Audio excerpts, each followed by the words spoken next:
गजपति जिला सदर महकुमा पारलाखेमुंडी जिला परिवहन विभाग पक्षरु सड़क सुरक्षा सप्ताह पालन करा जायछि। एही सचेतनता रैली को जिला परिवहन अधिकारी प्रशांत कुमार दास और पारलाखेमुंडी थाना अधिकारी प्रशांत भूपति मिलित भाव में उद्घाटन करथिले। प्रथमे आरटीओ ऑफिस सम्मुखर रैली बाहरी मेडिकल छक जंगम साही पेलेस स्ट्रीट एवं कॉलेज छक दे पुणी आरटीओ ऑफिस निकट को पहुंचीथिला। प्लाकार्ड माध्यम जनसाधारण को विभिन्न प्रकार सचेतनता वार्ता पहुंचाइबा पई विभाग पक्षरु आयोजन करा जायथिला।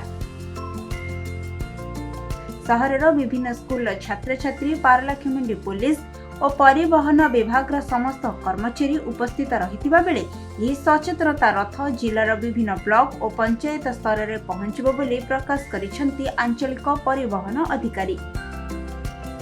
आसंता जनवरी 31 तारिख पर्यंत सड़क सुरक्षा पई सचेतनता रथ शहर सारा बुलिबो।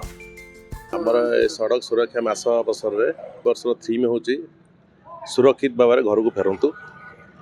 मोर समस्त को जनसाधारण को अनुरोध रहिबो समस्त ट्रैफिक नियम पालन करंतु एवं ता संगे संगे जो माने ट्रैफिक नियम भंग कर सचेतन करांतु।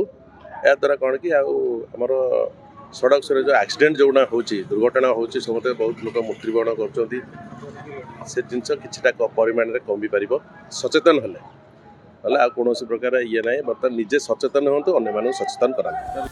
गजपति हेमंत प्रधान का रिपोर्ट खबर ओडिशा।